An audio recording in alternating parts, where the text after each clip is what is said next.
All right, let's get started. George Washington, first U.S. president.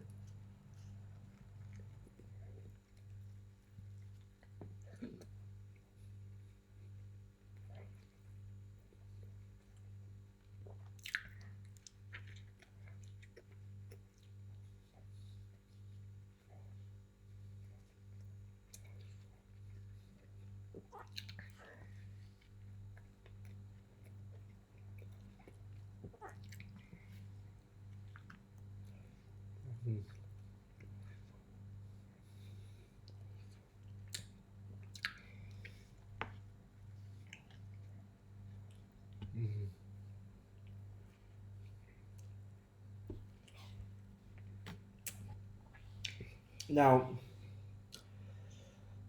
one of the most notable things about George Washington, I think, is the fact that he stepped down after a second term.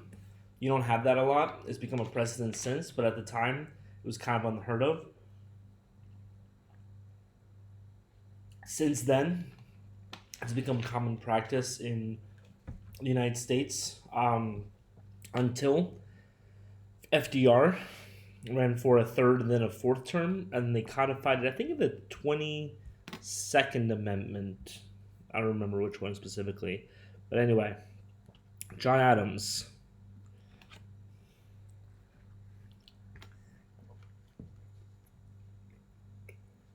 Now, John Adams was kind of a forgettable U.S. president.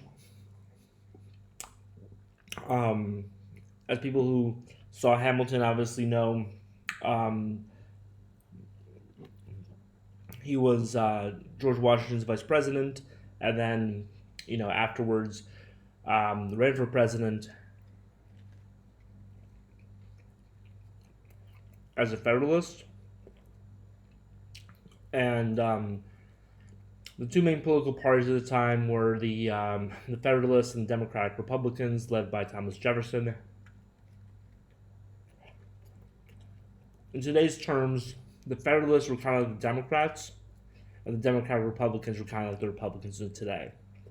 Although, ironically, the Democratic Republican Party eventually became the Democratic Party.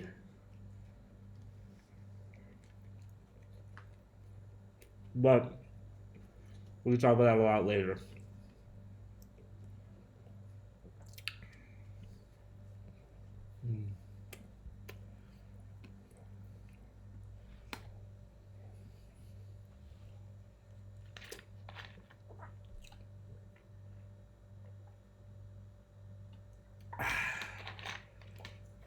Now, Thomas Jefferson, I would argue, was probably the most consequential president in U.S. history.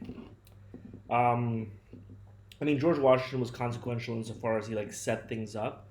Being the first one, the first one, you just inherently create a lot of stuff. But I think Thomas Jefferson really put America into kind of overdrive.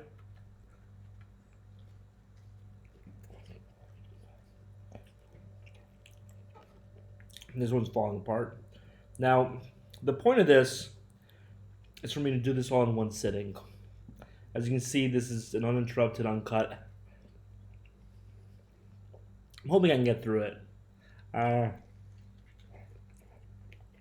think if I can do 10,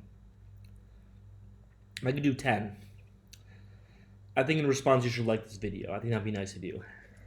Anyway,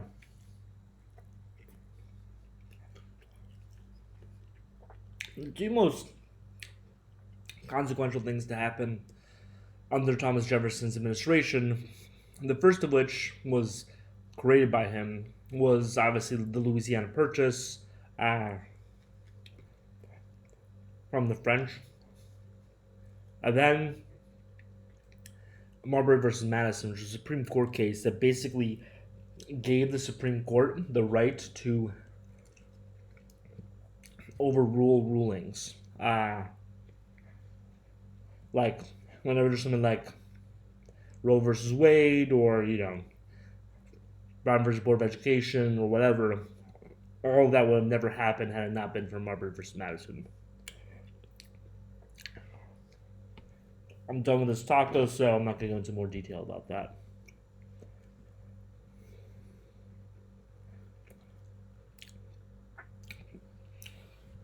All right, James Madison.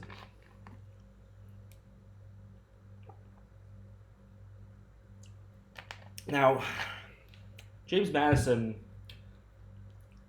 is weirdly remembered kind of fondly, even though I think he should be, more of a pariah. And the reason is because basically, after the Revolutionary War, the United States basically precipitated the War of 1812 against England. Now, one of the causes that was justified was that England was doing something called Shanghaiing American soldiers, American ship sailors. So basically, if you were, let's say you were an American sailor and you were like in Shanghai, which is why it was called that. What would happen is that like you would, be drinking, someone would put some drugs in your drink, you'd pass out, you'd wake up, you're now on a British Navy vessel for the rest of your life. And so we wanted to get England to stop that. So that was kind of the stated reason for the war. The real reason for the war is because we wanted to conquer Canada. Uh, and we got our asses kicked in the War of 1812. Technically, it ended in a stalemate, but yeah, no, it was not a stalemate. Mm. Mm.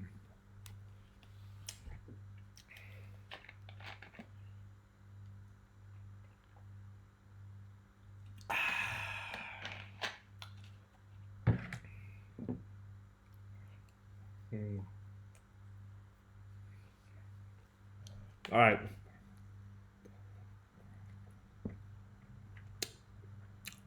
Let's go to James Monroe. Now, see this, he was the last founding father to serve as president, era of good feelings. I mean, the most consequential thing for Monroe, obviously, was the Monroe Doctrine, which was actually written by John Quincy Adams, another president.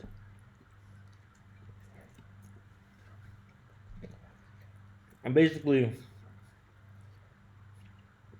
it was a declaration to Europe that you can't interfere in America anymore. America's off limits to you. Um, whew. These tacos are pretty big, if I'm gonna be completely honest with you. I don't think there's any way I'm doing 47 in one sitting. That was ambitious. But I have 10 more, so I'm gonna eat those. Alright, let's continue. So, the thing about um, Monroe Doctrine that's kind of funny is that America really had no ability to enforce this. One thing people forget about American history is that at this time, what was that, 1820? We were really like a backwater country. Like, we're kind of like Belgium. You know what I mean? Like if Belgium releases a declaration to the United States to like stay out of the Middle East or something, it's like, okay. And European powers had colonies in America all the way up to the early 1900s. Like if you think about the Spanish American War,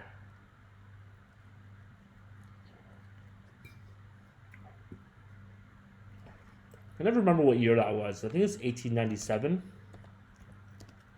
Was that McKinley?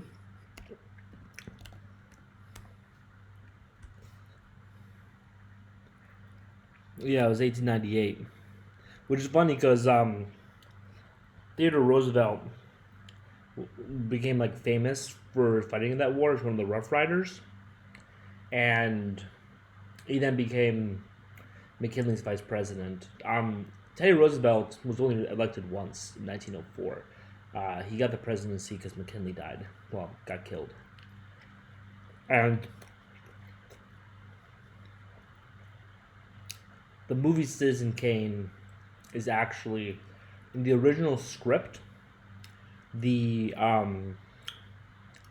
screenwriter, this is before Orson Welles was able to get his hands on it, accused McKinley of being accused who was it? Hearst of being behind the assassination. But that's a discussion for another day. Anyway, Monroe created the Monroe Doctrine, but it was incredibly toothless.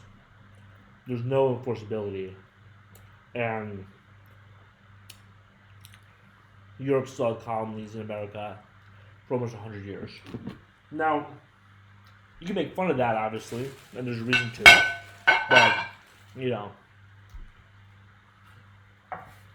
America's a country that 10 tacos that spent a lot of its time puffing out its chest without a lot of muscle behind it, and then one day we got the muscle. 1, 2, 3, 4, 5, 6, 7, 8, 9, 10. I got 10 here. They might just do 15 for now. I wanted to do all 47, but like these taco shells are really doughy. I wanted to find like tiny taco shells and do 47 tiny tacos. But I didn't really think this out. I went to the store like 30 minutes ago. I literally just came up with this idea 45 minutes ago and started filming. So anyway, the store didn't have any smaller tacos. I'm in Paraguay right now. I'm not in Los Angeles. So these are actually pita tacos. Think about pita bread, how thick that is. It's not a pleasant experience. I really should have thought about this. But anyway, John Quincy Adams, who, as I said, was Secretary of State under James Monroe, and then became the president after. The thing about John Quincy Adams is that the best way to think about him is, remember the presidential candidacy of Jeb Bush? That's John Quincy Adams. He's somebody who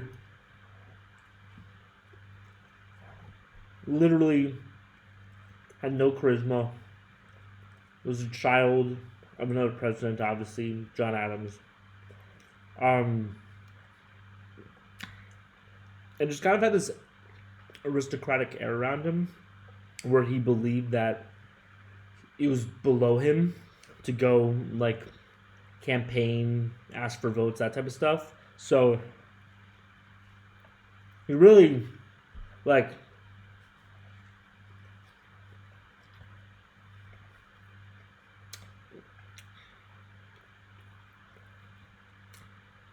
he's somebody who, if he ran today, would just be completely slaughtered.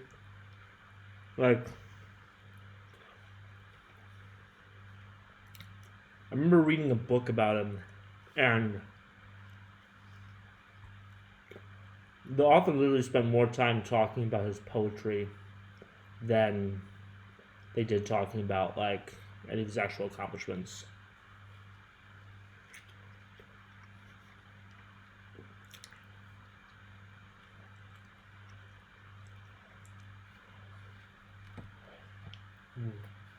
Yeah. We're definitely doing a part 2 for this. Maybe even a part 3. They might break it up into 15 each.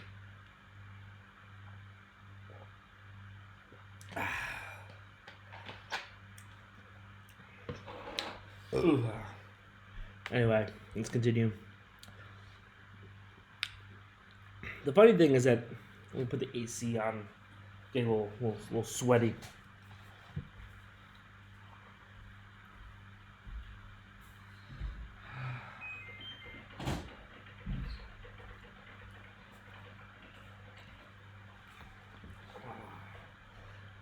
I guess if you're a conspiracy theorist, you could like think that I did a cut just now.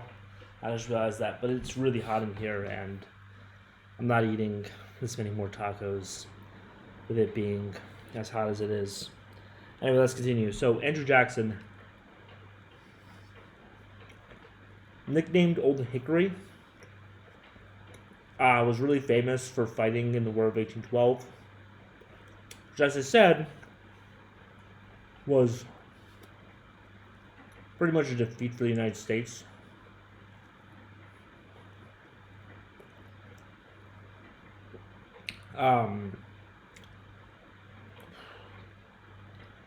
Wow.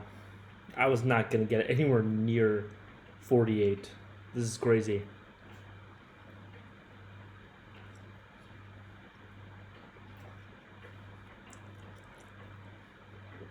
This was a bad idea. I'm halfway through the first batch and I can barely continue eating.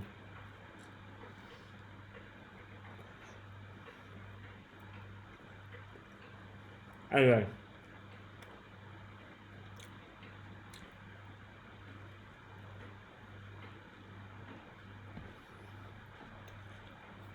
He became famous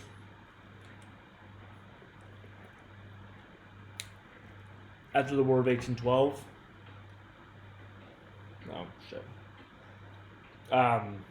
He fought at the Battle of New Orleans, which occurred 2 weeks after the war ended.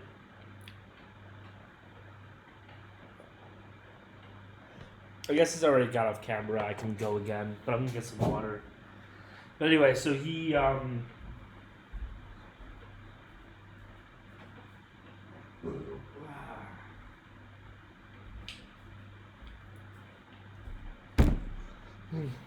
wow, I'm struggling. Anyway, so he became famous at the Battle of New Orleans for winning that battle that famously occurred 2 weeks after the war ended, which again is a metaphor for just how stupid that war was. One of the things he's most notorious for, obviously, is the Indian Removal Act. Is that he removed Native Americans from their reservations.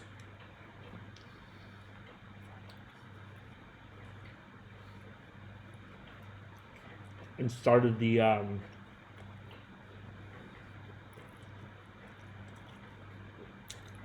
Trail of Tears.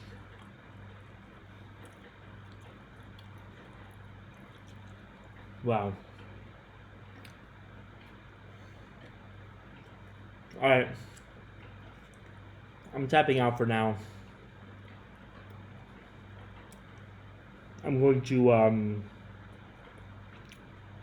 there's just some other time.